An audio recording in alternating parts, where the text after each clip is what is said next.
Pulp MX Network production.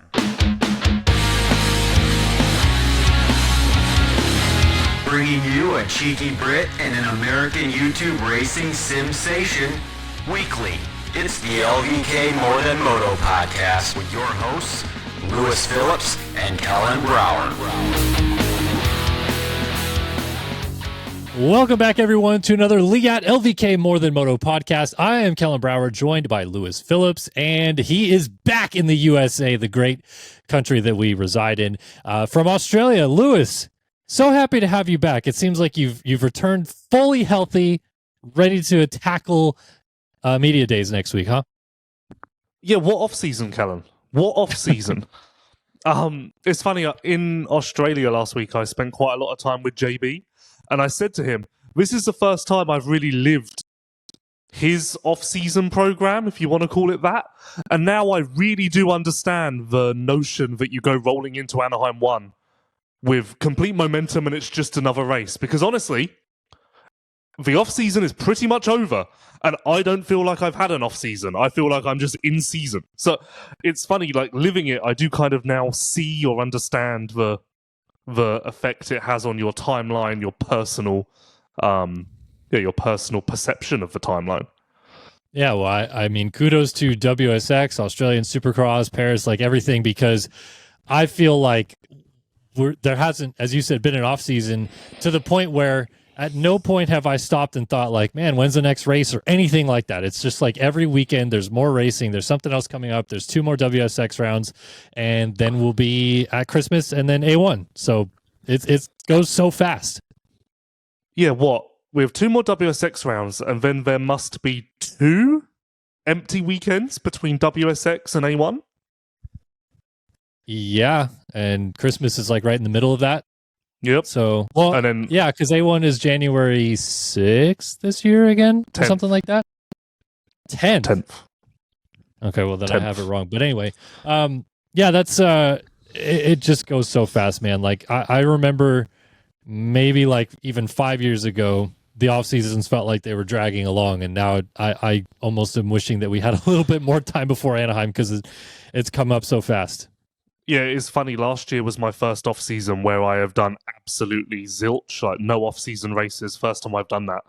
And then in contrast, this year is the most I've ever done in the off-season. So I'm like Goldilocks. I'm just trying to find that bed that's just right. And I'd imagine next year will be when I find that. And you'll do a mix of both. Well, between both, like going to all of these events versus staying home for 3 months, what do you prefer? Going to the events. I mean, already I've been home 4 days and I'm kind of a bit like itchy and I'm a bit like, I mean, if I can't be bothered to go to Sweden, but I would go if it was easy. Are you going to go to any of the compounds out there for December? Yeah, I was meant to go and hang with Chase this week, but I'm tired. So next week maybe. That's media member of the year for 2025 is perfectly placed on the mantle. I'm too tired to drive. What is it? 25 minutes to get there? No, I just don't want to. I'm a bit sick as well, so I'm not going to go and hang around with people. But it is funny that you mentioned that because I was thinking about it. Besides Chase and Prado, I have interviewed every single top 450 rider. Well, I guess not RJ either. And I guess I haven't interviewed Malcolm, but obviously other people have in Paris. But for the most part, like all of the top contenders, top contenders, it's really just Chase who I haven't spoken to in the last couple of weeks, which is quite mental when you think about it.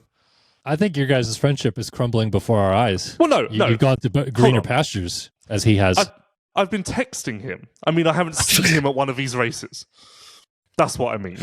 Okay. Well, I hope you get out there soon so we can get some updates. I'll see him Tuesday. It is weird because, as you mentioned that, I feel like it has been the Chase announcement and then silence. I know he's posted a couple videos, but there's been like nothing beyond just like that 2-3 day window where they announced the deal and then everybody moved on. Yeah, but that's because he is just in the normal off season. But because the off season has evolved to a point where it's so busy, what Chase is doing seems bizarre, but actually it's not bizarre. It's just the way things always were. Like, imagine a time when every single rider was just on the Chase program and we got a couple of Instagram videos. I think I just more mean that, like, even the past couple of years, Chase was a little bit more on top of posting vlogs. His social presence has been really small since the Cowie announcement too. So, like, I just feel like we haven't seen much of him at all, and that's, I mean, good. Maybe he's grinding boot camp, but it's been quiet. Yeah, I think he's grinding. And it is all just in contrast, like, you're going to feel like you've seen less than Chase because you've seen so much of everyone else. Even if Chase was posting more than last year, it would still feel like less just because you're comparing it to seeing so much Eli, Kenny, Lawrence's. Yeah, true. I mean, I feel like almost been a little oversaturated with some of these guys because we know so much about what their offseason is like going on right now. Like media days next week, I feel like for everyone except like Chase and Prado, as you mentioned, is just going to be a continuation of the questions they've already been asked the past couple of weeks. Very good point, Kellen. I thought about this. Again, last year I didn't do anything in the off-season, so I went to these media days like, wow, question. I'm good. I don't really have much else to ask Tomac. Like, I'm good, guys. Yeah, really. Equally, even Webb, like, I only interviewed him once on press day, but I kind of got a lot of the 2026 Yamaha questions and stuff out of the way. So either that means that the media days will kind of maybe go a little bit deeper because we already know so much, or we'll just kind of stare blankly at each other and be like, yeah, cool. We're here at Anaheim Media Days. Can I say something I mentioned or I noticed about Cooper Webb? And I think it was watching your interview that I noticed this, and I hadn't really thought that much about it before. But Webb is very much like Tomac has a cadence that he follows in every interview, no matter what. Like, he will loosen up a little bit, but otherwise it's like a similar cadence.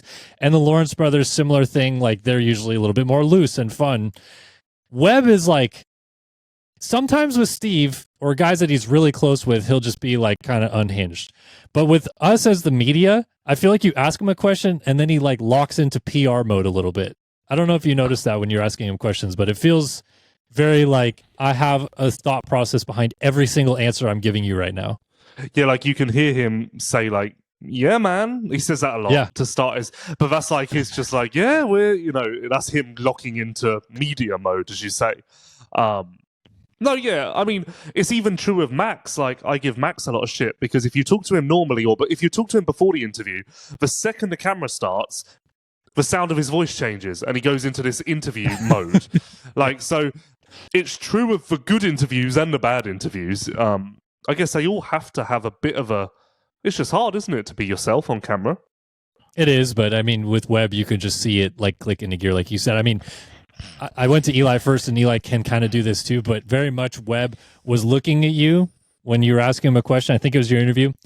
No visual representation on his face or anything to what he was going to say, and they'd be like, "Yeah, man, yeah," like you would just pick into his answer. So very weird. It never feels like an engaged conversation. Best way to put it. Yeah, it feels like you ask him a question answer. and. Yep. Here comes the PR, and ask me another question, and I'll give you another PR. All right, so enough of that. From one best friend talk of Chase Sexton to another best friend talk of yours. We'll get into our first topic here in just a minute. But before we do that, I want to remind the people about Leatt. Leatt Protection is in our brand DNA. It started 20 years ago with the groundbreaking Leatt neck brace and continues today with an extensive product offering of protective gear and riding apparel. But what Leatt really stands for is inspiring confidence and ensuring safety with every ride. Be sure to visit Leatt.com. Check out all that they have to offer, from their casual wear to their 2026 line of gear and more. All right, first topic of the day. We've briefly talked about this a little bit, but now it is a official announcement that Jeffrey Herlings and KTM is no more. I think it was at the end of last week. It came out that they did a big thank you thing, or maybe it was the beginning of this week. I don't know. Time is a bit of a spectrum for me at the moment, but yeah, he's done with KTM after 18 years with the brand, 17 years with the brand. It was a long tenure, obviously. It's crazy to think that he's going to end his career with a different brand because everyone knows him as KTM synonymously. And yeah, just kind of give me your initial reactions to the feeling that we get from this PR of, saying goodbye and all this stuff like that, because I just never thought we'd see the day that Jeffrey would be leaving KTM. Yeah, you would never have believed it, would you? If this had been told to you earlier this year, the start of this year, blah blah blah, you never would have believed it. I still remember the moment when I said to him this year, I messaged him and I said, "Come on, you're not going to leave KTM," and he replied and was like, "No, I think I am," and I was like, "Fuck, okay." So yeah, it's very surprising. I mean, he's done a lot. He'll always be remembered as a KTM rider, or will he? Because I said the same of Caroli, and Caroli got on a Ducati and Monster, and now it just feels as though Caroli is a Ducati and Monster rider. I don't really recall his KTM time as being what Tony is. I just think of him and I think of Ducati and Monster. So I do think we adjust quickly, but nonetheless, Herlings KTM time is a little bit different because we've never known anything different to that, and so it's the end of a poignant chapter. Fair to say. They also mentioned in this post, the difference between his MXGP and MX2 victories. Does the MXGP paddock look at Herlings as, yes, he is probably up there for greatest of all time in MXGP history. Mm-hmm. Is he definitely the greatest MX2 rider of all time? I don't know if anyone really separates the two. Really? Okay. I mean, if you pushed someone, then yeah, they probably would say Herlings, but I don't think it's just a natural subconscious element to separate the two. I think you just have the greatest, don't you? Because really, what is the greatest MX2 rider? Like, what does that really mean, Well, I just look at it from a standpoint here in the USA, and until recently, because of the, them falling so far out of people's memory for some reason, I feel like people looked at Ricky as the GOAT, but James as the greatest 125 rider of all time. And but I think that's why I'm kind of saying more, that. What would you say? I feel like that was special or different just because James on a 125 was so visually memorable. Like I don't think that was like I don't think that was so much a debate. I think that was just a recognition of what James did physically on a 125. I don't think there was ever another rider in that category to be the best rider on the 125. I think it was just a title that everyone gave James to acknowledge how good he was on a 125. That's fair enough. What is the lasting memory you have of Jeffrey and KTM? Like, if you could point to one GP or moment or anything like that stands out in your brain of like, man, I'll just forever remember him and that brand synonymously. I don't know if I have a memory. I mean, if you want a memory of the last 15 years or whatever he's been pro, then they mainly just come down to personal memories now of like interviews we've done or things that have happened. I don't know if there's a particular Pankau Penang in 2018 comes to mind, but again, that's a personal memory more so than anything else. I don't know if there's a particular moment that I cling on to. What about you? For me, it's probably 2014 Mexico, riding with the broken femur. I don't know why, but that doesn't like. I don't know why, but that doesn't resonate with me as much. I don't know why though, because it should. All right. I mean, like you said, there's obviously so many GPs that he dominated, so you could point to that. I have also in my mind that battle that he and Kenny had at Agueda in 11. As just like KTM dominance put on a platter for you, how far ahead of the field they were, how much they were riding incredibly and stuff like that. I know he didn't win, but like just that kind of stuff where you go back to, that'll be remembered, I guess, Jeffrey and KTM, when you talk about it.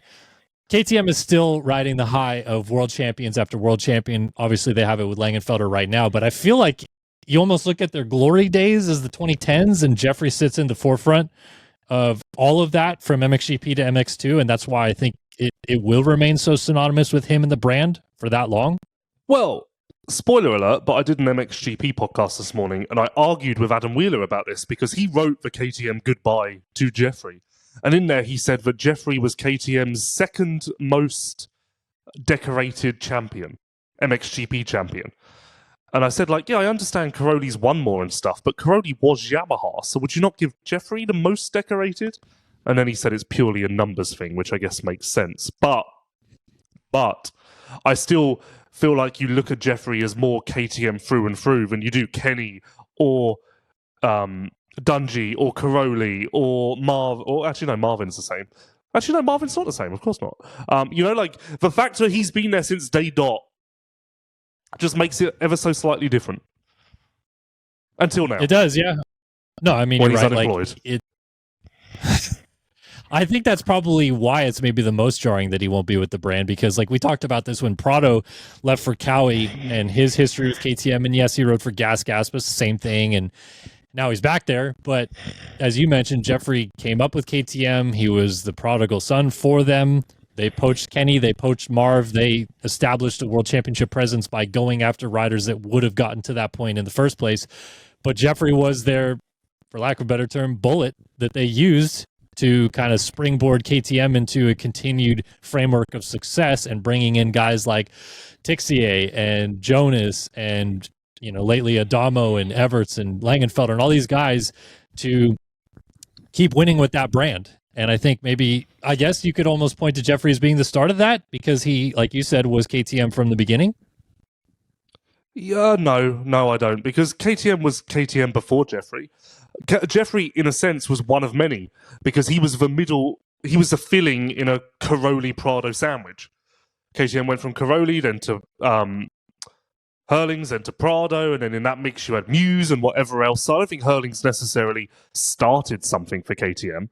Yes, he prolonged their dominance because of how great he is, but then in a sense, so did Prado. So I don't think Herlings necessarily changed the game for KTM. I just think they had the best rider.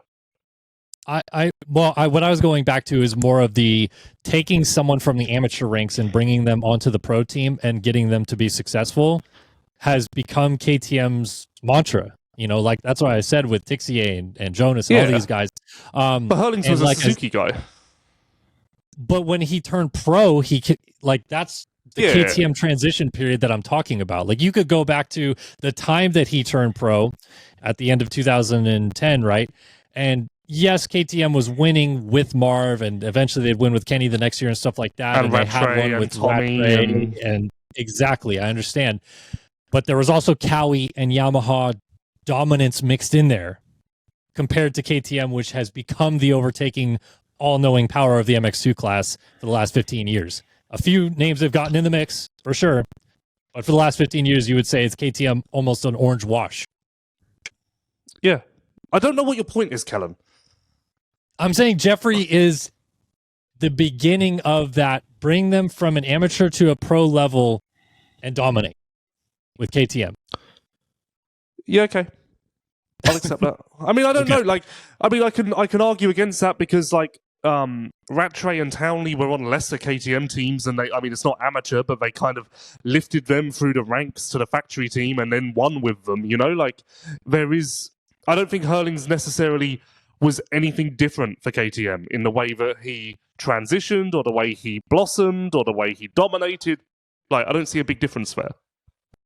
Okay. All right. I just, again, thinking back to that time, they had poached two guys to win world titles for them, and then they landed with him and off they went. So, yeah, interesting to see that his career with KTM comes to an end. How long do you think he goes beyond this with Honda? I don't know. I mean, I do know, but minimum of 2 years. Why would you say you know? Just be like, I think it's 2 years. Well, minimum of 2 years. He's definitely sticking around for 2 years. Right. Minimum. More weird next year to see him not on a KTM, not with Red Bull, or not with Alpine Stars. I actually think the gear is going to be the weirdest thing. Really? Yeah, I really do. I think the gear, because, well, I don't. The thing is, I'm wondering if it's really going to be that weird, because the Caroli point, I think, is true. Prado, it took all of a day to get used to Prado on a Kawasaki. So but then Prado did change gear a lot, and he also changed from KTM to Gas. So maybe you're a little bit more familiar with just a change with Prado, whereas Herlings has trod out the same orange Alpine Stars gear for what feels like a decade. No, but I do think the gear will be the weirdest. I think that's going to be very weird. Especially the helmet. The aero is such a distinct shape that the round bell will look very very odd on him. Yeah, that will very much not feel like Herlings to me. Yeah, that's so gear/helmet. So riddle me this, and maybe you don't know like the full ins and outs, but why was until this past year Garibaldi Fox head to toe and now Belzing? Oh, well, I do know, Kellen. Thanks for asking. Okay. There's new FIM regulations with helmets next year. I don't know what they pertain to exactly, but there are new regulations that helmets must meet. And for whatever reason, the Fox helmet isn't going to meet the regulations next year. So they will be in Bell, I believe, for 26 only, and then return to Fox helmets. Got it. Makes sense. All right. Well, we'll look for that and see what Fox's helmet to rebuttal with that is coming up. Oakley put out a post this week announcing that they've kept Herlings. And also, actually, they announced for 2 more seasons. So there you go. That pretty much tells you the story. But Oakley remain. So Fox gear, Fox boots, Oakley goggles, Bell helmet. Can Herlings bring like any of his own sponsors to like be on the helmet, on the gear, like any of that stuff? Well, yeah, like he had the Stan on his gear. He had Jumbo back in the day. I'm saying to Honda. Yeah, I'm sure. I mean, every rider has space for 2 personal logos, don't they? Yeah, I don't know. I just don't know how the Garibaldi deal works. That's why I'm asking you. You know this stuff I haven't looked that far into it, but yeah, I've never heard of a team having no room for personal sponsors at all on a jersey or something. I mean, like, yeah, he'll be fine. All right, let's get into our next topic. But before we do, I want to tell you guys about Racetech. For 40 years, Racetech has been supplying the motorcycle industry with high-quality suspension components made right here in the USA. For modern and vintage, Racetech is your go-to source for suspension performance. Be sure to visit racetech.com to check out all their high-performance springs, gold valve kits, conversions, components, and more. And also check out their service centers all across US and even in Europe. All right, my second topic, I wanted to be this USA Today thing. Do you want to talk about that now, or should we push it a little bit? I don't know, Kellen. Should we talk about USA Today or tomorrow? I got me. Do you want to do it now? Yeah, sure. Okay, so this is it's going to be a touchy subject for sure because it's definitely hit the core of really motocross as a whole. But USA Today, an article dropped, and I think it was on the homepage. I looked at the homepage, but I couldn't see it on the homepage. I also looked at the homepage and couldn't see it, to be clear. But people did say it was on the homepage, at least for a little bit. Now it's an archive, and we'll be sure to include a link in the description of this so you guys can at least read it. But here's the headline that has caught everyone's attention. More dangerous than football? Motocross is deadliest sport for kids. Written by Nick Penzen-Statler and Josh Peter. And okay, so pause there. Okay. Pause there, just for headline.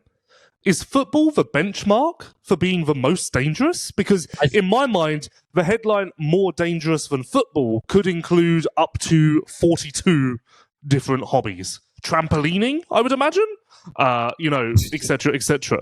I think football is the benchmark for 2 reasons. One, it's the most popular sport in the USA from a overhead sports, large sports scale. Like NFL is the number 1 sport in the USA. And so it trickles down to high school level, toddler level, pony league level, whatever it's called, that more kids will end up trying football at least at some point. And because of that, it's looked at as like a bit of a brutal sport because it's a head-to-head contact sport. Okay. And all those things like that. So I think that's what they're drawing a comparison to. But you're right. Motocross is such a niche sport in comparison. It's interesting that they just went right to the top and didn't consider any other of these niche sports that would also be probably considered rather dangerous as well. Okay, so the subhead of it was motocross deaths often go uncounted when they occur on private property and without foul play. Highway motorcycle wrecks flow into a federal database, but deaths on off-road dirt bikes don't.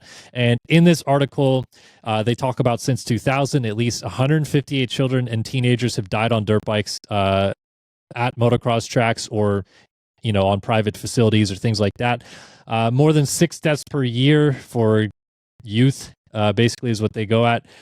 Deadlier than any other sport. Fatality rate is about 7 times higher than tackle football, which I'll get into that semantics for in a minute. Among those fatalities, 19 were age 10 or younger. They did a bunch of investigations into the reasons why. Obviously, kids riding together with adults on tracks is a big problem. Track hazards, emergency response staff and training, medical care, not really nearby at a lot of these tracks, obviously. Again, things we'll get into. And then many of these deaths, including small children, occurred at tracks rather than during street riding or other mixed riding. But again, that accounts for anything that would happen on the highway. So yeah, let's talk about basically the first response that you have to this article being posted. because, well, just tell me what you thought of it the first time that you looked at it and read through it. Well, the context to this article is I knew this was coming. It's been like the industry has been aware that this was being written, but this is actually part 2 to the first article, which I forget exactly I think the first article was solely around Aiden Zing, correct? Or was Aiden Zing just a subplot to it? Yeah, I'm trying to pull it up right now. I want to say it was Aiden Zing specific. Well, the first original article. My computer just froze for a second. The original article was called "Danger, Injury, and Death Are Accepted as Part of Motocross Sport, Even for Children," and this was exclusively written by Josh Peter.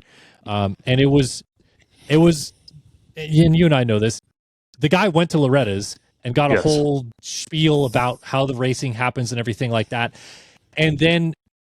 Before Loretta's, obviously, Aiden Zing had died, so that was a whole thing that was going on as well at the same time. They went to the funeral. So, yes, it was like mix of both, talking about Loretta's and the dangers of it, but also the fact that he, at the time, had someone literally relevant to this article pass away on the track is why it became like the Aiden Zing article, I think, as you said, like we kind of got it known as that. So, yeah. Okay, and then secondly, it's quite clear that the reporter kind of latched onto a story here that he felt was compelling and going to sell. As we know, tragedy sells, and in media like that especially, you need a headline that's going to sell. So that's why he dove into this so much, I feel quite confident in saying. But my overarching first point is this sport is stuck a little bit. Not stuck. This sport is always going to be looked down upon because there is no split definition between what Chase Sexton does at the weekend is considered the same as what a 7-year-old does on private property, because it all falls under motocross by definition to outsiders. Fair? So I think that outsiders, and maybe this isn't relevant to the article, but I do feel like outsiders almost struggle to pinpoint the differences between what some kid who stole a bike and riding in the street is compared to some 7-year-old on private property, compared to someone at Loretta's, compared to Jet Lawrence winning the SMX finals. I think all of those kind of fall under the same category of motocross to outsiders, which I think is a problem for this sport, because obviously we know that motocross at some levels doesn't carry the greatest connotations because it's considered a bit pikey, it's considered just joyriding and people stealing bikes and then just riding around fields, whereas the professional level and the competitive level is very different to that. So I do think that is inherently a problem that this sport has just with perception. So that's my first point. For instance, F1 is F1. F1 isn't judged by go-karting, crashes, or whatever else. They're all kind of their own subcategories. Whereas, for whatever reason, similar to the subheading of this article, how road traffic accidents on motorbikes are accounted for, but not these. That means it's not looked at as a sport. This is the sport just being looked at as almost transportation. So that's the first issue that I've always thought this sport runs into, and I think the only way that it kind of sheds that is if SMX becomes so insanely popular that SMX carries its own universal definition. Secondly, there are points in the article that do ring true. Like, for instance, it is crazy to me that a 65 rider can go on track at the same time as an adult, and I think we've discussed this before. This, for the most part, seems to be kind of America-specific, because I know in the UK, practice tracks and whatever else, they're very, very regulated with sessions and signing on and all of this, and there isn't really the freedom that you get at, say, a Fox Raceway here, where you turn up and you just ride when you want. That really isn't the case in England at all at any practice track. Now, I don't know the semantics behind that or why it has to be that way in England and why there's more freedom here. I don't know. I'd imagine just because America is so big and each state has its own regulations and whatever else. So there are points in the article that do ring true, and it's like, yeah, that shouldn't be happening. I think that's fair to acknowledge. And of course, all of the deaths and whatever else that are listed in the article, in an ideal world, none of those would happen. Of course, like it's all tragedy and it's all horrific and it's all horrible for us to think about as a sport. But yeah, over to you. Yeah, I'll go back to the first topic or point you were making about it all being kind of combined. And look, even in this article, I would assume that they probably don't actually have all the deaths, unfortunately, because they did their own research and they tried to get as many of them as they could. But there's probably some that they're missing.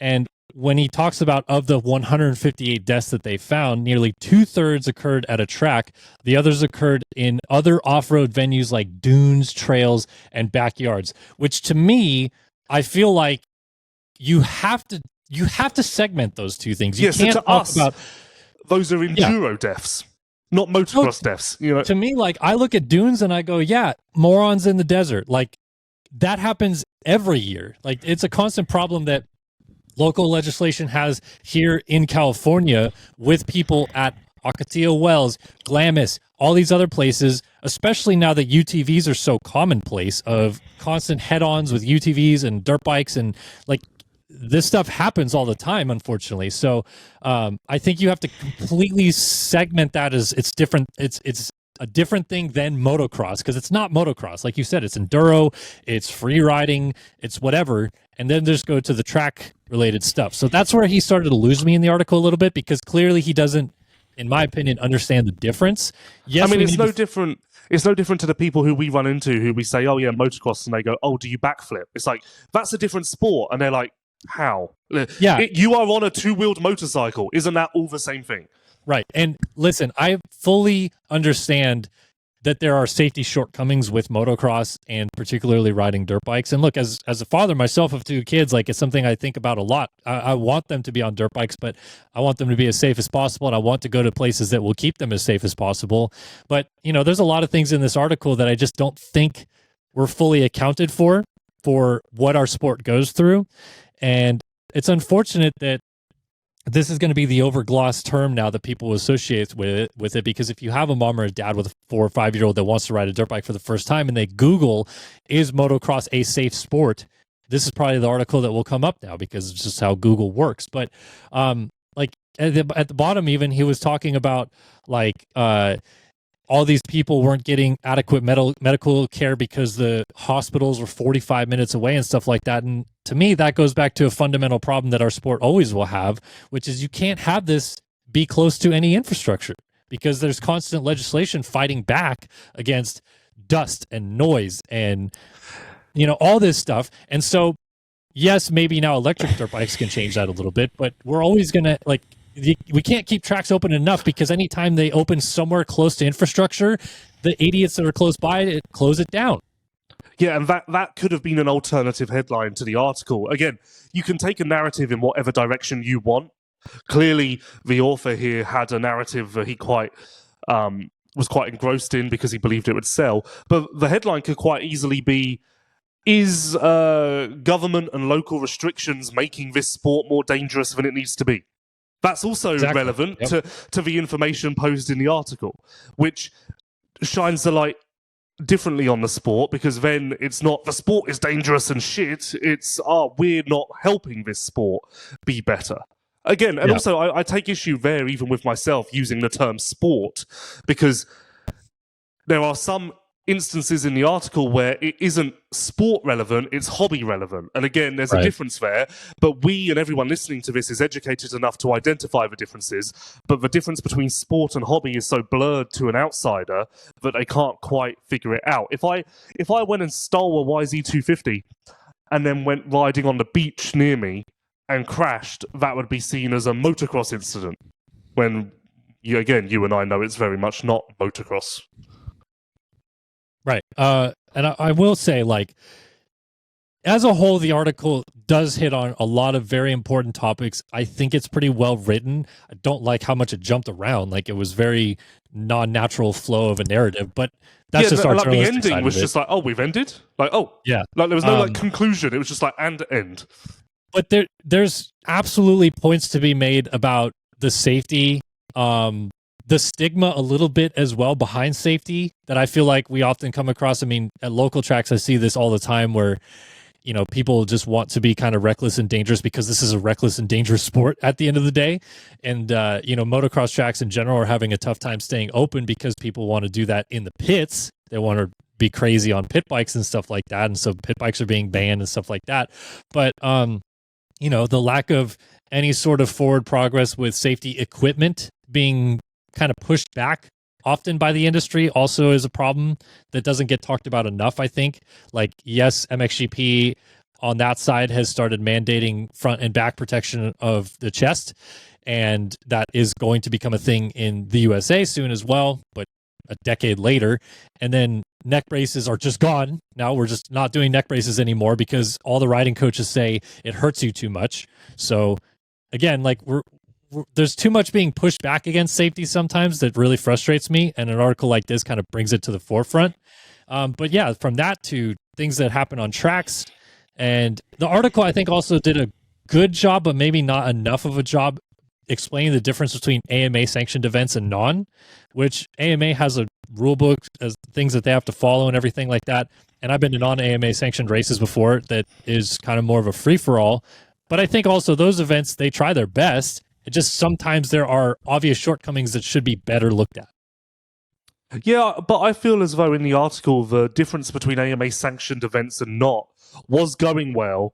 And then they kind of just threw it away by saying that, like, I think they said something like non-AMA sanctioned events lead to AMA sanctioned events, and technically they're all the same thing. So I feel like it was going in a positive direction with that. And then again, it was just thrown away as in, well, on the whole, it's all very similar.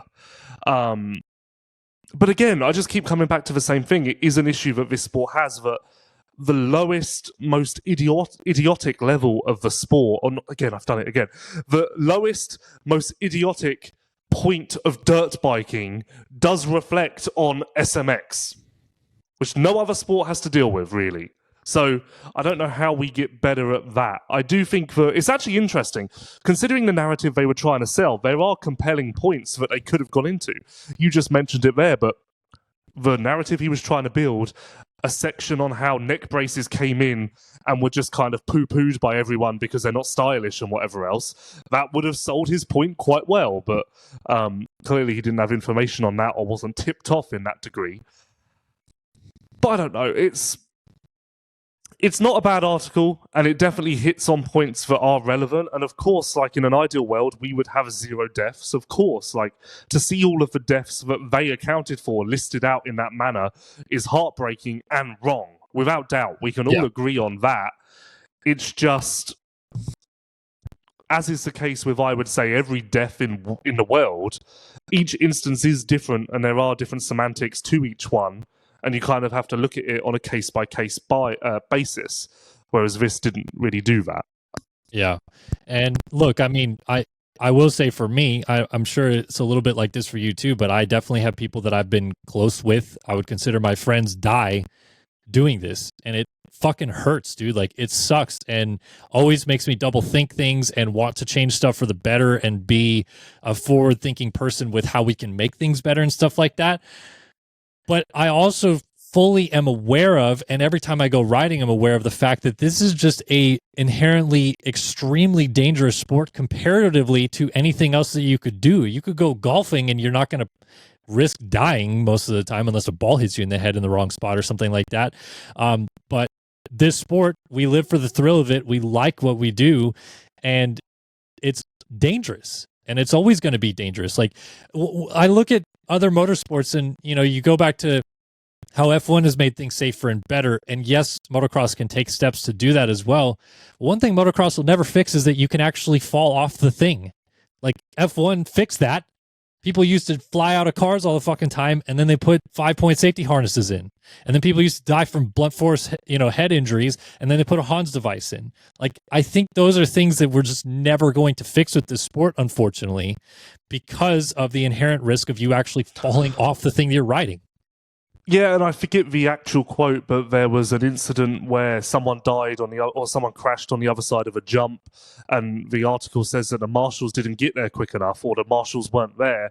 But again, the way this sport is, there's always going to be, at best, maybe a split second or two when a marshal is getting to the point of directing traffic. So, like, and I don't really know how we can fix that because we are such a raw sport at its core that, again, you definitely don't want to say like, oh, this is just part of it. But as you said, it is a dangerous sport and everyone is aware of the risks. And the article did do somewhat of a good job pointing out that like people affected by this do continue to ride, which means that they do just recognize that it's there's a potential for it. But yeah, again, I just keep coming back to, and I've said this a million times, so I won't say it too long, but I keep coming back to, even if we made our sport fully bulletproof, bubble wrap it up, and it's all incredible, and like the most safe thing in the world, you're still going to have instances where private tracks, private fields, and maybe there continue to be an obscene amount of deaths there, and then motocross is to blame again. And you can't, whether you're the AMA or whoever you are, you cannot, I don't think you can get a handle on every single motocross venue in the country. I just don't think that's possible. Yeah. So I don't know what the fix is there. I just don't think it can. I don't think that can be handled, which means there will always be statistics that reflect poorly on motocross. And even to the point of, like the flagger wasn't there in time or something like that. I know, as well as I'm sure you do, that like motocross tracks are genuinely struggling right now to stay alive because of the insurance hitbacks that are happening with how expensive it is and the cost of having people that close to the track to direct people when an event happens, because flaggers get hit a lot too for trying to move people out of the way. So like I've been to races recently where they tell flaggers you got to be like 5 feet back from the track at all times. You can't be like directing people. And then if they're on the backside of a blind jump. So we deal with problems in our sport, unfortunately, where people who are even trying their hardest to keep people safe end up in bad situations themselves. And then it reflects negatively on the track because they get hit and then they sue or whatever. You know what I mean? Like there's just so many nuanced details that we as a sport deal with this little stuff that unfortunately ends up causing a lot of these problems. A lot of them can be solved with fixes, 100%. But our sport is also in a problem where we're kind of dying a little bit every day because insurance companies are making it too difficult to even supply this stuff to the track in the first place. Yeah, I agree with all of that. It's difficult because will we ever be 100% safe? No. Are we 70% safer than we were 15 years ago? Of course, 100%. But are we ever going to reach that sweet spot? No. And, I'm sure everyone in F1 will tell you that they're never going to reach that sweet spot either.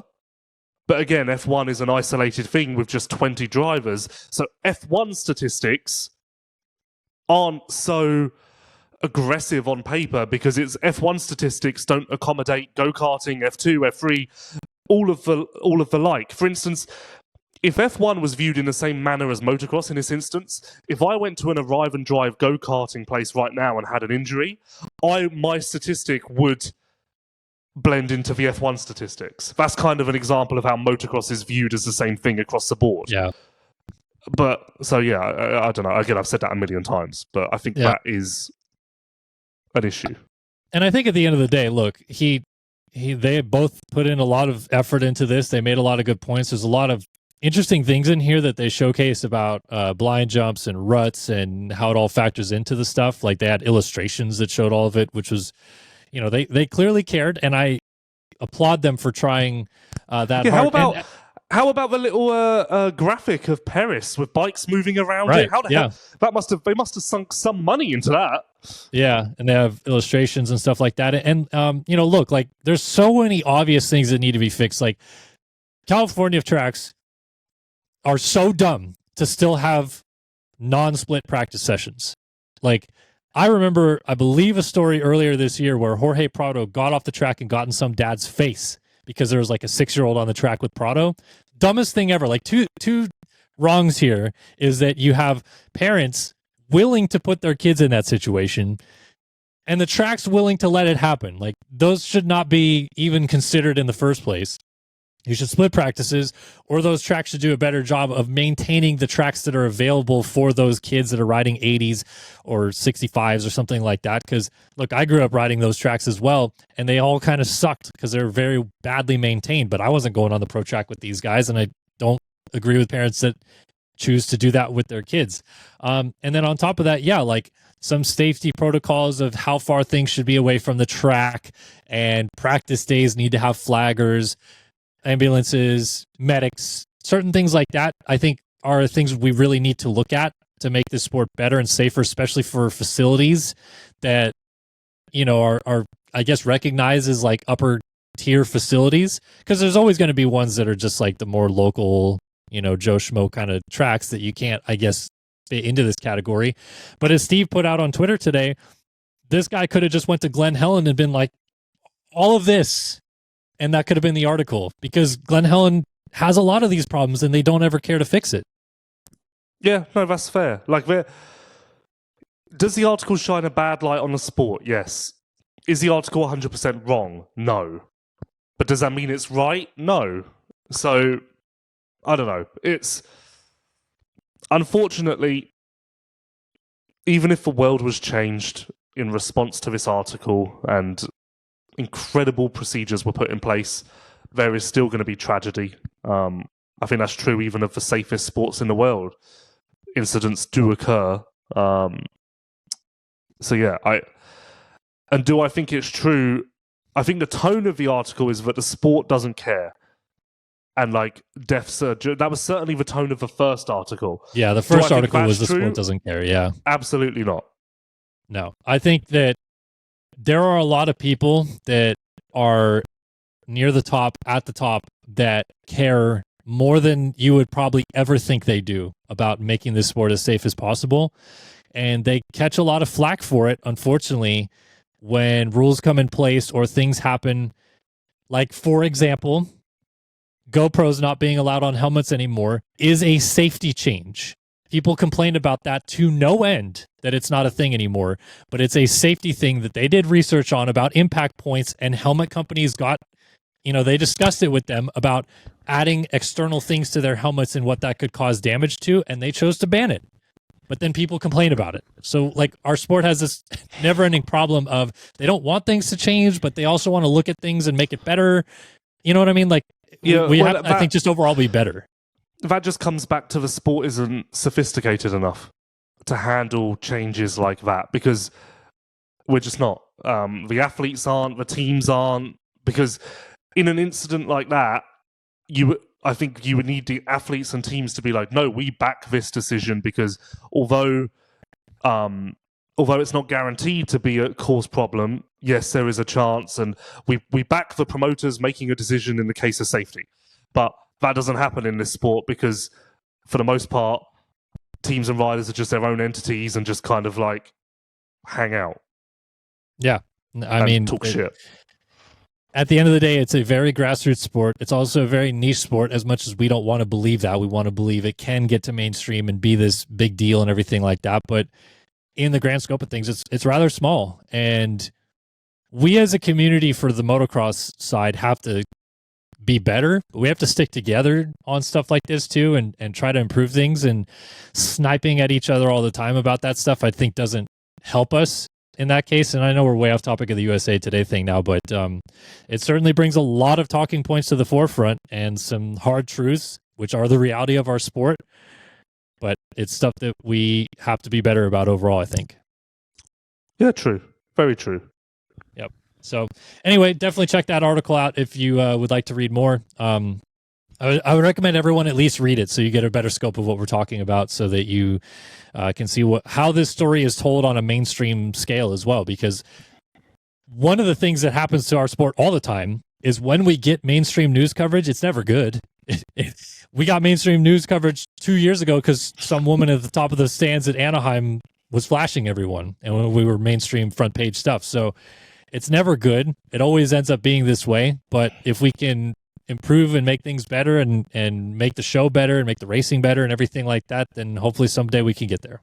We do just need to improve, because it's true, like, these people have looked at motocross or dirt biking and gone, this is ridiculous. And I've said it before, if you brought a Formula One journalist in, he would look at the way we do media and say, this is ridiculous. If you looked at, it is true that if you bring people from any field outside of the sport into motocross, they would look at how things work in that specific field and go, this is weird. Yeah. Right. So it is true that we need to kind of shape up a little bit, but you need a rising tide raises all ships, but also you need a few people to contribute to that tide to make it raise the ships. One man cannot make the tide change. No, absolutely not. But if you would like to make a change for yourself and make your motorcycle a little bit better, you can head to Namura. Namura Technologies has been a trusted name in performance engine components for motocross, ATV, UTV, and personal watercraft for over 20 years. From complete rebuilds to high-performance upgrades, Namura delivers precision-engineered parts built to perform under pressure. Their expanding lineup includes cast and forged pistons, connecting rods, gasket kits, engine valves, and cylinder kits, all designed to meet or exceed OEM specifications. Find full product details and application coverage at Namura.com. All right, let's get into some WSX stuff. And I know we're going to have some fan questions as well that we'll get into. But so WSX Round 3 wrapped up. You were there on the Gold Coast. It was won by Ken Roczen again. And he leaves as the championship leader. He will not be racing in Sweden or in South Africa. But yeah, just some quick takeaways, I guess, from the race. And then we'll get into some other things going on with the U-Series. Okay, well, as quickly as possible. It was the best WSX race so far, without doubt. Mainly because you had the most best riders there, so naturally that is going to make it a better event. Of course, Australia is a known market. Of course, the stadium, whilst not a sellout as they were advertising, was 90% full. It was a smaller stadium though, like it was 25,000, I think. So similar to what I said about Argentina, that's better for WSX. Like put the Vancouver crowd in that stadium, and it would look quite positive. So that's all good, and it was definitely a net positive for WSX. You can't argue that. Takeaways from the race, of course, Christian Craig is incredible, taking a massive step forward from where he was. Hayden Deegan had issues, so didn't feel safe out there. Issues seemed to pertain to fuel and mapping, among other things. Tomac used the scoop and was therefore rendered uncompetitive. A lot of work for KTM to do there, as Ian Harris had admitted after the race. Kenny was amazing. If Anaheim 1 was this weekend, then Kenny would be my favourite, without doubt. But he departs the series now, and seeing as everyone would have heard me say this 1,000,001 times, I'm going to try and rattle through it here as quickly as possible. So,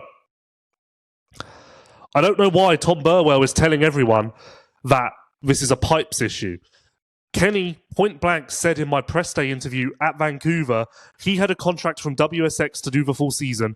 WSX then changed it to 3 races. Kenny would do the full season if WSX contracted him to do that. So for WSX to turn around and say, oh, it's a shame Pipes didn't get a contract with Kenny, that's not true. So I don't know why they're saying that. Why isn't Kenny a wild card? To the best of my understanding, wildcards can only do 2 races. Tomac's doing 2, Deegs is doing 2, Jacob's doing 2, etc., etc. Kenny was going to do 2. Kenny was scheduled for Vancouver and Australia. But for whatever reason, in the run-up to Argentina, WSX were like, we need more star power, so they called Kenny and got him to Argentina. Which is why Kenny then became an official team rider rather than a wild card, which is essentially where these murky waters start. Because then he's listed in the championship standings, he's listed as a rider, blah, blah, blah. Like even in Steve's interview with Tom Burwell refers to Roczen multiple times as a wild card, and I'm screaming at my phone, he's not listed as a wild card in your official communication. Why are you calling him that? Yeah. So that's the situation. And you can say, oh, Kenny should just race. Why doesn't he want a championship? Well, WSX have set the standard that for riders of Kenny, Eli, Deeks caliber, even Max, they do contribute X amount to get them there. And as I said in my Tom Burwell interview, now that they've set that standard, I don't know how you go back on that, because they're eventually going to want to phase it out.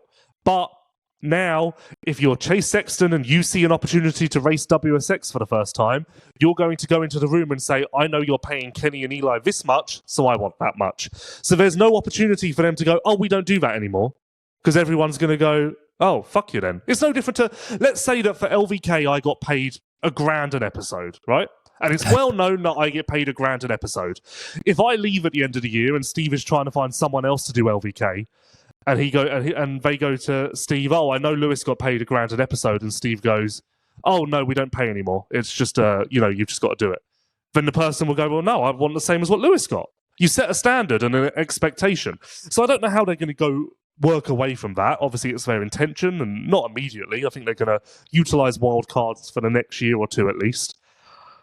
But in one hand, it's not a good look, but I'll tell you what, the strategy may have worked to a degree, because having such top-heavy rounds in Argentina, Vancouver, and Gold Coast, I think it has caused people to buy in a little bit, and I think the interest in Sweden is heightened as a result. So there you go.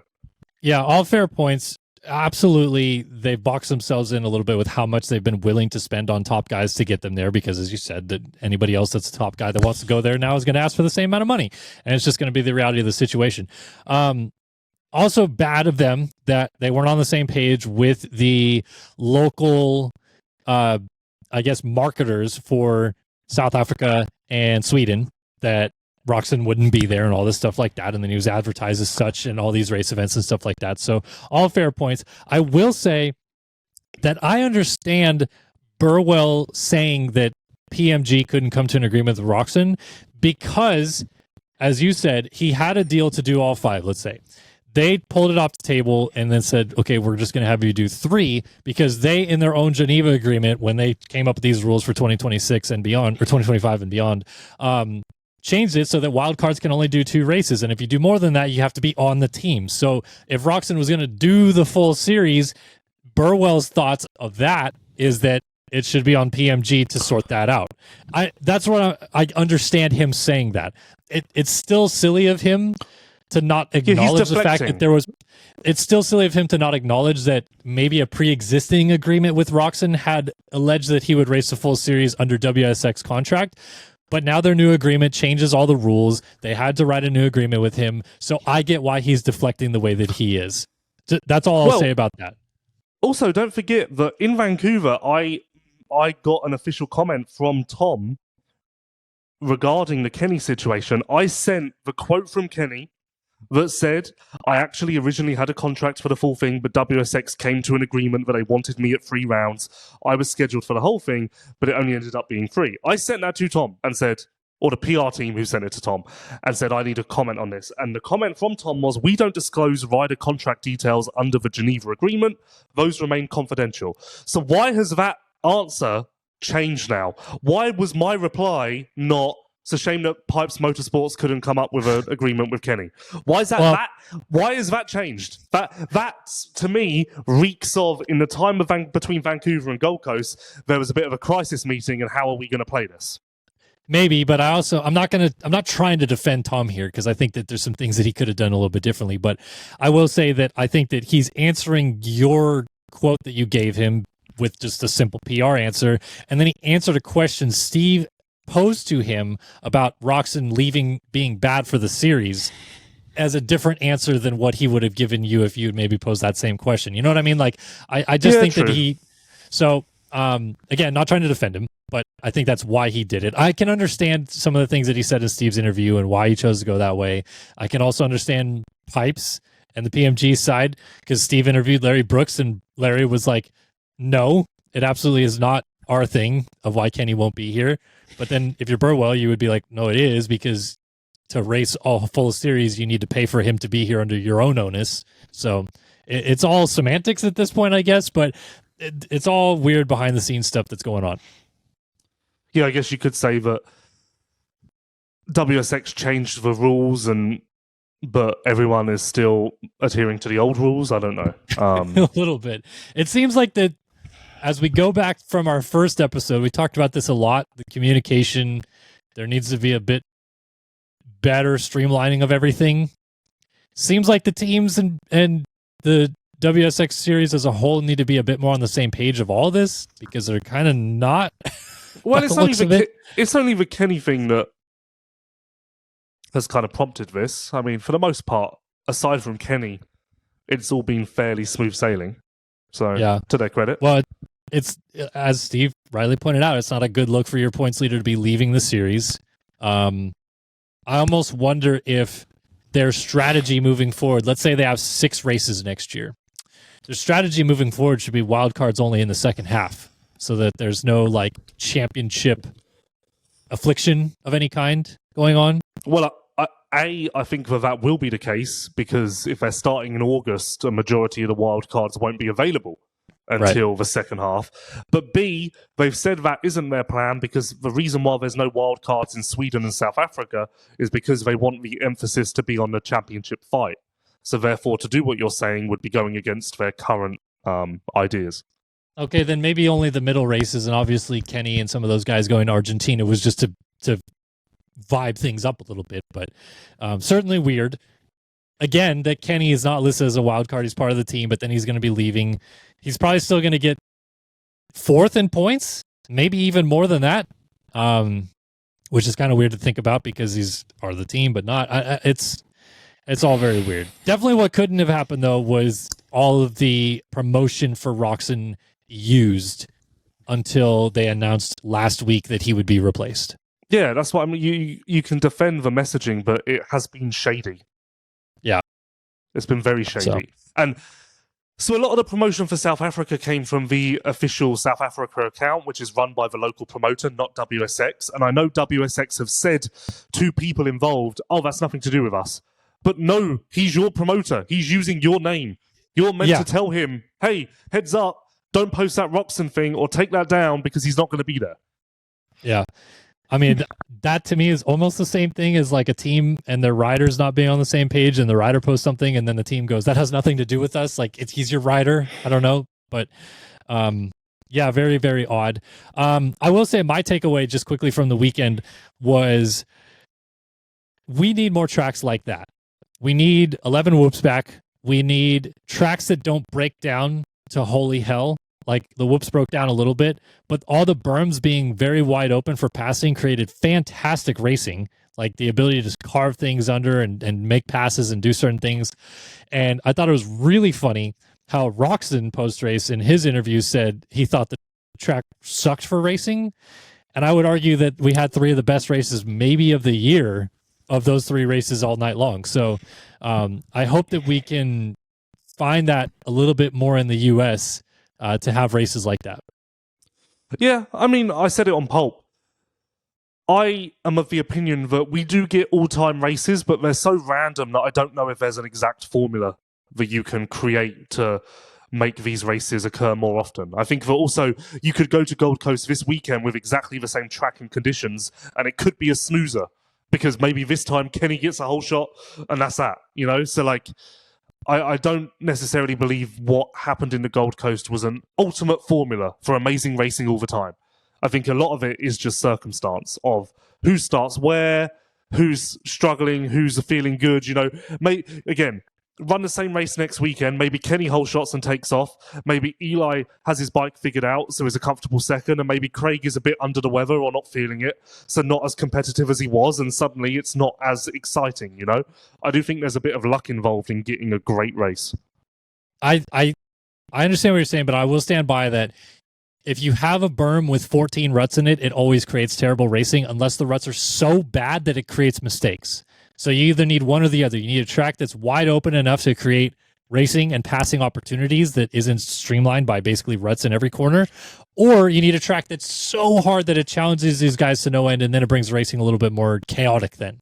You've got to remember, WSX have a lot less sessions and riders than AMA. I wonder how that track would have developed if you had an ABC group, multiple practice sessions, etc., etc. Wonder what the difference would have been. That would be very interesting to run that test.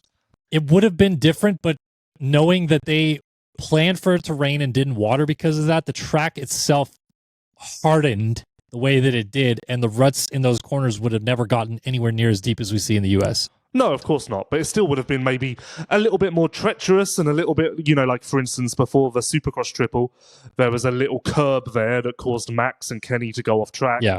Maybe that would have been more exaggerated. Maybe there would have been more of those that then made the riders a little more cautious, which then affected the racing. I don't know, but I would be very curious to run that simulation. I just genuinely like that through 3 rounds of WSX, we have tracks that have all been quite different, obviously because of dirt, but also they've made rhythm sections, they've made whoop sections that are all challenging, but somewhat safe, but like in a way that it gets these guys to be on their toes just a little bit more in a different way. It's not the same standard 9 whoops separated by the exact same distance every week. It's not the same 3-foot, 5-foot single jumps that make up all the rhythm lanes. Like they had a lot of variation. And I think that can lend to a little bit better racing more often. Yeah, no, agreed. I don't really understand what he was saying, but Max in my post-race interview said having long rhythm sections without a tabletop in them made a big difference. And I still don't really grasp what he was trying to say. But it is true that 9 times out of 10, those long rhythm sections in America, there's a tabletop somewhere. Yeah.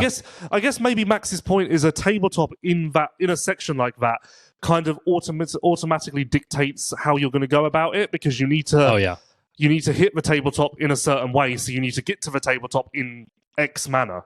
So yeah, just different way of thinking about it. Well, even just thinking about it from the standpoint of if you have a rhythm section with 12 jumps and in the middle of it is a tabletop and you have to either jump over it or jump onto it, doubling in versus tripling in makes one of those options entirely impossible. Like if you double in and then triple and then you hit the face of the table and that launches you super high, that's way different than you have to triple in and then you can launch onto it from a triple or something like that. So a tabletop in the middle of the rhythm section kind of almost always dictates what happens in the corner. And I think that's what changes it up about not having a tabletop. Yeah. No, true. So, but yeah, it was cool. Worth noting, they did run out of dirt in Gold Coast. It was meant to be a completely different layout. They ran out of dirt. So, like, happy accident, maybe? Maybe it would have been completely different if they hadn't run out of dirt. Could have fooled me, though, because it wasn't like any section really looked less or so. No, I got told they cut out sections. Well, I'm not saying that they... Oh. I'm sure the track changed, but I'm saying, like, them having less dirt, they still put together a pretty damn good track. Yeah, of course. No, they just cut out a couple of, like, loopbacks and whatever else. Right. But yeah, it was cool. And now we... who wins this championship? Quickly. I would expect Christian to. Really? Okay. I mean, Anderson going in obviously would have been like the favourite, but he's 18 back now. Although I don't know if the points on the website reflect pre-penalty or post-penalty. But yeah, I think honestly, I think Christian, Anderson and Joey are very, very evenly matched. Do you think like any of them do something because it means that much, or is it just like we're just gonna have straight up races and then move on with our life? No, they all have an eye on Anaheim 1, of course. Yeah, okay. So, all right, well, WSX will be very interesting. Shall we get into fan topics? I guess we're an hour and 5 minutes in, Kellen. I don't know how we've got to this point. You ready to head off already? I'm dying over here. I am a little bit sick, but I will persevere. Before we do that, and we're looking through our topics to go over, let me tell you guys about Partzilla. Partzilla.com is the premier OEM parts dealer and distributor. They sell OEM parts for Honda, Kawasaki, Polaris, Can-Am, Suzuki, Arctic, Sea-Doo, Ski-Doo, and Yamaha motorcycles, ATVs, PWCs, and snowmobiles. Visit Partzilla.com to see their extensive line of parts and accessories. Okay, so the way we're going to do this is you pull up my tweet as well, and then we'll go back and forth with picking a question. What we want to talk about? No, just picking a question, like, because like just to make it, because otherwise, like, if one person just reads out all the questions, it just becomes a bit of like a one-sided thing, doesn't it? So I'll go first. Dumbass race fan, what race would you want to do a re-raceables on, and why? Question mark. So I did a re-raceables this time last year on St. Louis 2006, and I didn't really care about St. Louis, but I just wanted to do a re-raceables that pertained to the 2006 season, because I felt like that was underserved on that particular podcast. They've obviously done so much now. Anaheim 1 2005, they've done, but that would be one that I would have loved to do. San Diego 2005, they've done, but that's one I would have loved to do. I think the 2005 Motocross of Nations would be very interesting. Team USA's return, Townley running down Carmichael. I think there were a lot of storylines there that kind of gave birth to what was coming up in the sport from there on. Equally, I can't believe they haven't done the GP of Qatar 2015 with RV yet. That's crazy to me. I would think that would have been top of the priority list. I personally, if it was my podcast, I would do 2018 Indonesia with Herlings, Pankau Penang. I'd also do 2021 Mantova with Feather and Herlings. Yeah. You, Kellen? I want like 10 more years to go by, but then I want a 450 version of 2017 Vegas. I know they already did it with Osborne for 250 purposes, but like if you could get Eli or Dunge on the phone to talk about that race and all the semantics going on behind it, that would be incredible. I'm sure that they've probably already done some of that. Like I really like 99 Tampa, where Wyndham ran down McGrath. I wanted to be on that podcast if they ever did one. That was a good one. Trying to think what else would be. There's like just a lot of like really good little races in the mix there that it'd be kind of interesting to get multiple perspectives on. I don't know. I really think that they need to branch off more into GPs and stuff, because I do feel like Re-Raceables has got to the point now where every year has been covered to a degree within one race or another. So it's kind of retracing the same steps. So I think branching out into MXGP and other championships would breathe new life into it once more. Yeah, like I think you could do a lot of cool stuff with GPs. I think that they, like in general, they do a lot of good races, but there's some races in the same year that I'm like, oh, that one was good too. Like you should also do that race too, you know? And I think that once they do one with like one guy that was the marquee race, they kind of move on from that season a little bit. I think they're very storyline led, aren't they? It's not so much it was a good race. It's more this one guy did something very specific at this one race. So I think, more focus on the race rather than the rider would be good. Like I think they already did O2A2 or Larocco won. I believe they called Mike. I think they have. Maybe I'm wrong. But like getting Travis's perspective on that race would be insane. He led until he missed a shift and went over the bars. Like things like that where you're just like, man, I just kind of wish I could also hear that side of it too. So to be honest, the rider interviews are my least favorite part of our podcast. I prefer the bench racing and the categories.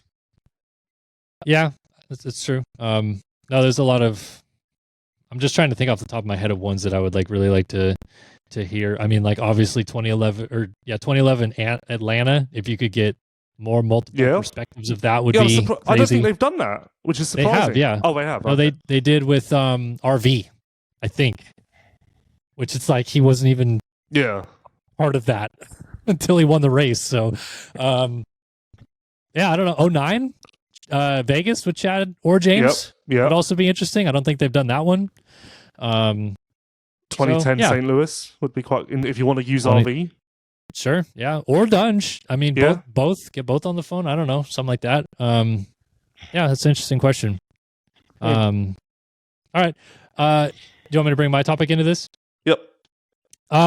We've already kind of discussed this with a couple names we've mentioned, but Butterlegs asked, based on what you saw in Melbourne, which Australian rider would have the best chance of succeeding in AMA SX, like outside of the Lawrence brothers, obviously, and everything like that, but, you know, of Ryder Kingsford and Larwood and any of these guys, is there one that you kind of wish would come to the USA full-time? Yeah, well, it would have to be Ryder Kingsford or Larwood. I guess Kingsford is moving teams, staying in Australia, but moving to a team that potentially has more of a pathway to America. But yeah, either one of it wouldn't be hard to figure out. Kellen, I got told. I just realized as I was saying that I got told not to speak about this. I mean, I thought he was filling in this weekend for that brand that has the US tie. No, I said Kingsford. Oh yeah, sorry, I was thinking of Larwood. My bad. Yeah, but I think Kingsford and Larwood both need to kind of get their feet wet in AMA competition as quickly as they can, because they seem to be the two that have the potential to do something over here. But yeah, a lot of Kingsford talk post Melbourne. Yeah, I agree. And I was actually kind of, I mean, just wishful thinking. It would be kind of neat to see Larwood do a handful of races on a factory Honda here. Mm-hmm. I mean, I know it's like super outlandish, but with Joe not racing indoors anymore, like just, you know, throw a bike out there 2 or 3 times. Garth Rowan said, after visiting Australia, how do you feel an MXON round would go over here if when it happens? I guess I probably should have let you pick that one because I've just asked myself the question.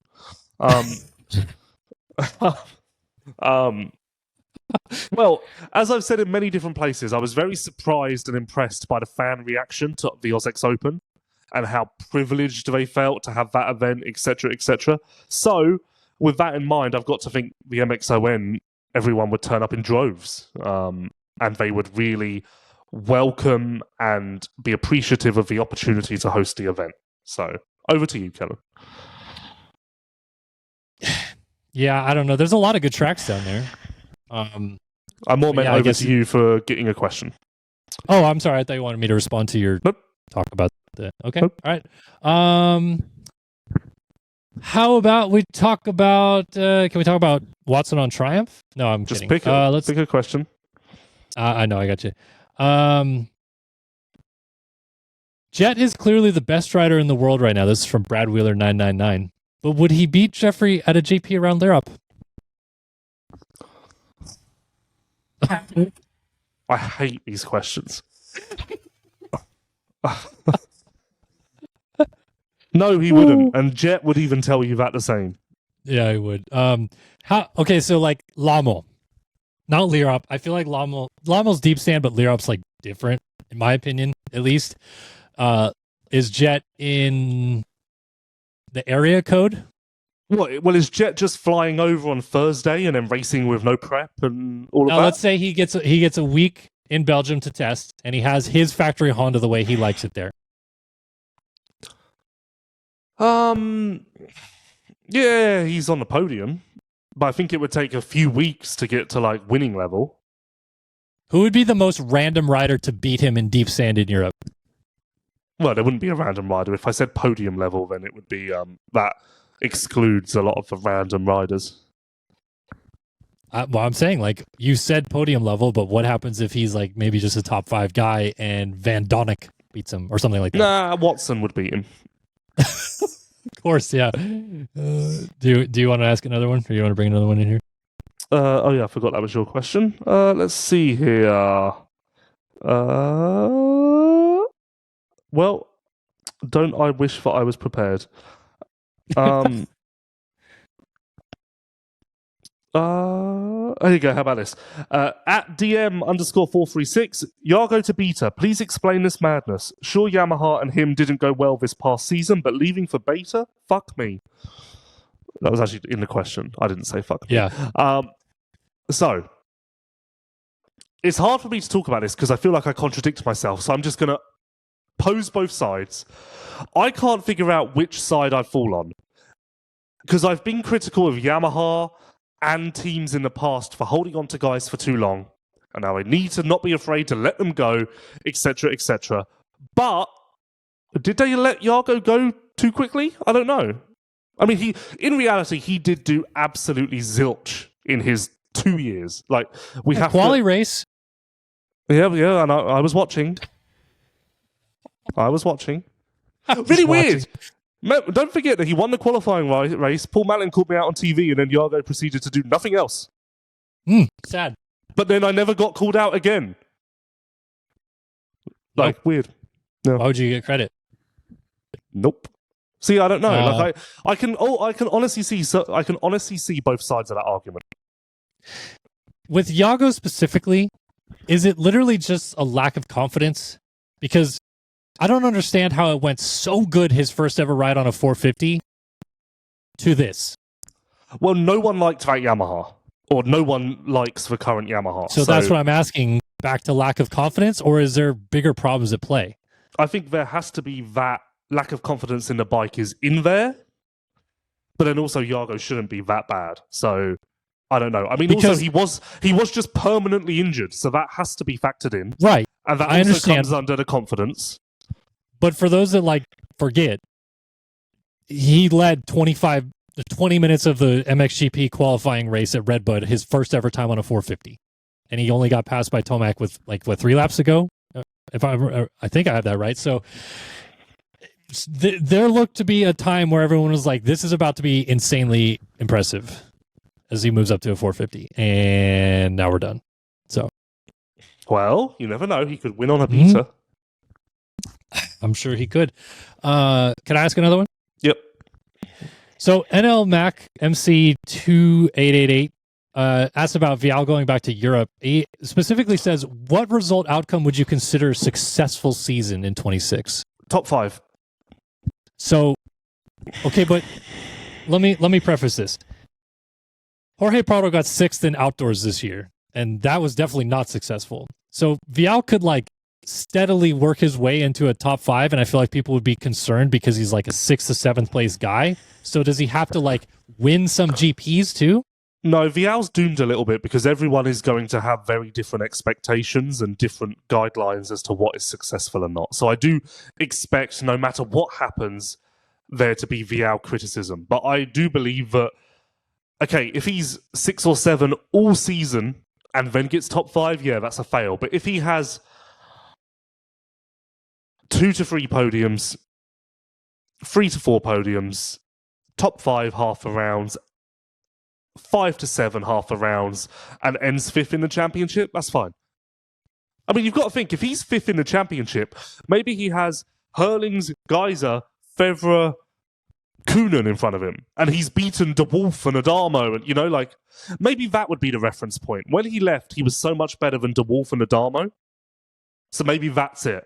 Maybe if De Wolf and Adamo work him, no matter what position, then maybe that's where the questions and eyebrows start to be raised. How raised would your eyebrows be on the other direction if he wins the world title? What do you mean? Like if But he how goes out there surprising first, would it be?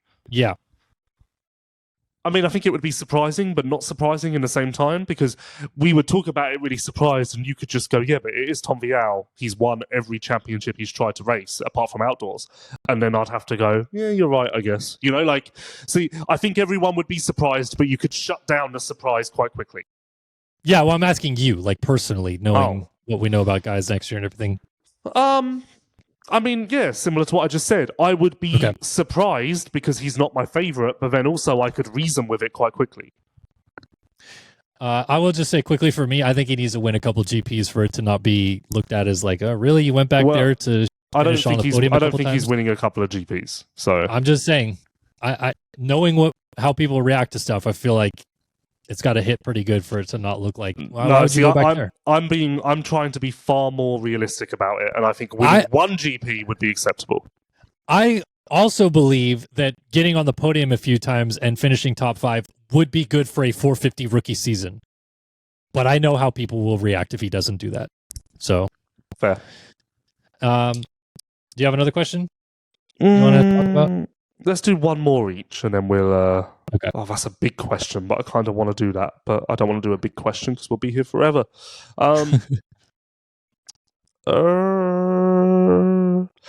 At Popcorn MX Boy 151, with Fox Hill returning to MXGP, do you think old, more historic tracks can still host a modern GP, or is it time we let go of the historical tracks, or at the very least revamp them to align with modern racing and bikes? This is why Fox Hill is so interesting, because the answer to that question will be revealed with Fox Hill. If it's a success and there's no logistical nightmares, then that means that we can unlock all of these tracks from the past and make them work with funding. If it doesn't work and it's a disaster, then it's quite clear we can't work with tracks from the past, and in front we're right to move on with the times. So time will tell. Fox Hill will be very telling to the future of MXGP, I would say. How well attended do you think that race will be? Well, it's so much smaller than Matterley that even if you take the Matterley crowd and drop it in at Fox Hill, then it would look quite busy and the atmosphere would be quite impressive. But I do think it would be well attended. I think that a lot of people, for nostalgic reasons, will want to see MXGP at Fox Hill. I mean, intrigue will get people enough as it is. Like, people would just be intrigued to see just how good an MXGP round at Fox Hill is. Are you going to go? No. Well, maybe. Who knows? I haven't looked at the calendar. Can't be asked, as you say in this, to go. All right, one more. Let's see. There's one about KTM in here, but it's kind of like a weird question that I don't know either of us really have a good answer for. Here's a question. Okay. From Lewis Phillips 71. All right. Do I go to Argentina or do I go to Indy?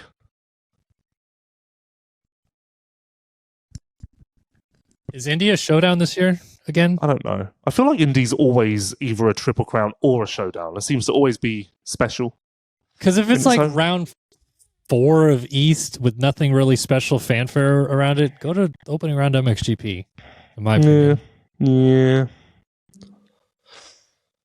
Yeah. No offense to fans in Indy. Like, I'm not trying to demean. I do like Indy. One of the greatest races. It's one of the greatest races of the season, in my opinion. Just like from all the stuff around it and the stadium and all that stuff. So, but yeah, go to Argentina, bro. All right. Are we done? You're gonna become like a nationalist at this point. You've gone to WSX there. You're going to all these MXGP races down there. You're gonna go to the Argentine local series soon. Well, it'll be nice to get back to Bariloche because Buenos Aires was disappointing. So. Well, one more question then. If you're willing to go to Argentina, Zane Wathen wants to know, how much will it take to get you to a GNCC next year? To race or watch? He just says to a race. I don't know. Let's say actually see. riding it. How much would it take? Well, I'm probably more likely to ride it than watch because watch would be incredibly boring. Okay. $2,500 start money. Okay, $2,500. Because it would the get a gauntlet's lot been laid down. Like we could start a donation link on the on the show every single week that just goes up by a few dollars. I think that's fair because think about it. It would be talked about a lot on this. It would be talked about a lot on Pulp. You know, it would be news. So yeah, I want start money. Okay, you have not ridden in a and expenses, decade, right? Yep. So if this did happen and you were going to go to a GNCC, would you cold turkey not have ridden for a decade and then do the race? No. I'll do a couple of days of riding. All right, fair enough. I like hare and hounds. They're good. Yeah, did you do much in the UK when you were growing up? Yeah, a couple. Did a couple. There was one New hare and Zealand? hounds that at the end of the lap there was a log, like the rock things in endurocross with rocks in between them, in between two logs. So it was that, but with bricks, and I survived that. So bit of an enduro specialist. Solid. Love to hear it. I'm incredible. You are incredible. And that's why you're going to win WSX Media Member of the Year. Well, I've done a majority of the season. But like Roxon, you're not going to the last two. No, I'm on the Kenny schedule. Me and Kenny. You're on the Kenny schedule. We'll miss you those next 2 weekends. Honestly, I wish maybe we should try to do something, maybe for the finale or something, like a watch-along or something like that. It'd be fun. Yeah, we could do. Yeah, we could do. Yeah, we could do. I'll do that. Well, I don't know what the time difference would work out as. Well, night in South Africa would be only like 2 hours difference from the UK, so it'd be like morning here. It's 10 p.m. in South Africa right now. So the race would basically have just finished. So, yeah, it would have started 3 hours ago. Yeah. So there you go. That would be easy for you. Yeah. Well, and you. Yeah. There we go. All right. Well, maybe we'll do something like that. All right. All right. Well, good show today. As always, appreciate you guys tuning in and listening to another Leatt LVK More Than Moto. Thanks to Racetech, Namura, and Partzilla for backing the show. Lewis, good to see your face as always. Hopefully you enjoy your weekend off of racing and watching at home like me. See you Tuesday, Kellen. Big day for us. Big day. Big day. Do you Lots of interviews. Do you want to explain the media outlet you'll be representing? I am representing Pulp. No. There is when you arrive, you didn't go last year, so you won't know this. When you arrive, there is a seat reserved for you with your name and your media outlet on it. What will the media outlet say? LVK. There we go. So next week's show, I will not be talking because I'm not covering it for LVK. So it's just going to be you. Well, I'm supposed to be doing it for Pulp as well, but also, just in general to get content. So. Well, if any of your content appears on Pulp, I will be filing a complaint because you have been sanctioned from LVK. Well, where is LVK? I don't know. That's a very grey area of this sanction, but we'll take it to court. Don't put your stuff on Pulp. Put it on LVK. Yes. Which is on Pulp. Okay, Which great, basically perfect. means that it has to be within an LVK episode. Yeah. Honestly, it's kind of weird that we're on the Pulp MX YouTube, but then we're on the Steve Mathis Racer X show on the podcast feed. Well, the review show is also on the Pulp MX YouTube. So now it is, but it wasn't before. No, but like, what would you expect? I don't know what I would expect, but I would expect us to end the show, I think. So thanks, everybody, for tuning in. Appreciate you guys listening and watching wherever you are around the world. And we'll see you guys next week to recap Media Days from Feld. See you guys.